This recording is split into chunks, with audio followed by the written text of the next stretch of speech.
Hey guys! Welcome to another episode of Bible Q&A. Today we're discussing why were Israel's prophets largely ignored? Well, first off, they weren't important. Look at the kinds of people who were spreading God's message. Elijah was fed by birds in 1 Kings chapter 17. Amos was a farmer, according to Amos chapter 1 verse 1. Who was going to listen to people like that?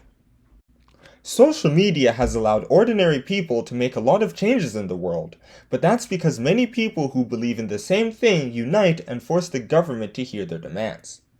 If one person wants to do the same thing, they'll need to have status and clout, like a celebrity or a business person. The government isn't going to listen to some random pastor, according to Revelation chapter 11 verse 10, and would rather have him shut up, in fact. How much harder then would it be for a random person 2,000 years ago to talk to their king, when he could just shut the gates of his palace on them? Secondly, their message went against the state's ideology. The official religion of the Kingdom of Israel was the cult of the golden calves, as set up by Jeroboam I, according to 1 Kings chapter 12 verse 28. Every ruler in Israel subscribed to that ideology, according to verses like 1 Kings chapter 15 verse 34 and chapter 22 verse 52 and 2 Kings chapter 3 verse 3 and chapter 10 verse 29. It was originally set up for political reasons, because Jeroboam thought that allowing a religious pilgrimage to Jerusalem would be admitting political subordination to Judah. However, it eventually became a belief system that the Israelites actually put faith in.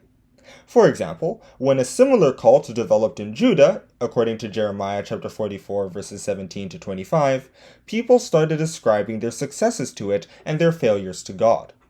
It became more than a political tool for these folks. Describing the growth of such ideologies, God said through Jeremiah, "The prophets prophesy falsely, and the priests bear rule by their means, and my people love to have it so. And what will ye do in the end thereof?" Jeremiah chapter 5 verse 31. Indeed, what could a prophet like Jeremiah do in a situation like that one? Imagine traveling to China and trying to overthrow the People's Republic on your own. Or imagine trying to restore apartheid in South Africa. If you try it, peacefully or not, you'll be persecuted, like the Lord's prophets in 1 Kings chapter 18 verse 4 in Ahab's reign, or like Jeremiah in Jeremiah chapter 36 verse 27. And 2,000 years ago, the result of such an action was far worse than prison. Those who resist the beast in these last days will also have their message suppressed, according to Revelation chapter 13 verse 4, but not by the methods described above. People just won't listen to you, because the beast represents all the institutions that the world supports today, which God considers beastly in Psalms chapter 32 verse 9. How important is spirituality in today's world anyway? Amos prophesied, "Behold, the days come, saith the Lord God, that I will send a famine in the land, not a famine of bread, nor a thirst for water, but of hearing the words of the Lord. And they shall wander from sea to sea, and from the north even to the east. They shall run to and fro to seek the word of the Lord, and shall not find it." Amos chapter 8 verses 11 to 12. Righteous people simply won't have anyone else to talk to about God. Finally, Israel's prophets were ignored because the people didn't see their message as one scary prophecy that would come and destroy their civilization. They were just prophesying Assyria's complete takeover of Israel, culminating in the latter's exile, and the Israelites had already gotten used to Assyrian domination. In 2 Kings chapter 15 verse 29, Tiglath-Pileser exiled most of northern Israel to Assyria. Then Israel became an Assyrian vassal state in 2 Kings chapter 16.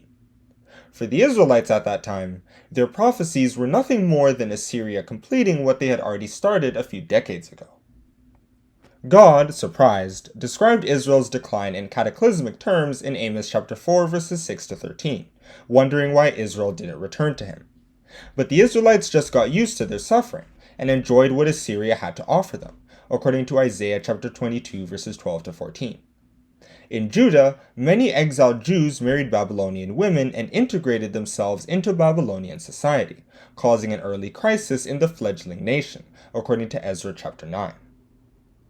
Jesus, comparing Israel's state to that of the world of Noah, told us, "For as in the days that were before the flood they were eating and drinking, marrying and giving in marriage, until the day that Noah entered into the ark, and knew not until the flood came and took them all away.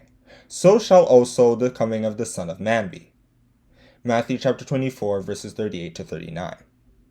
He thus advised his people to not ignore the prophets who would arrive in the last days.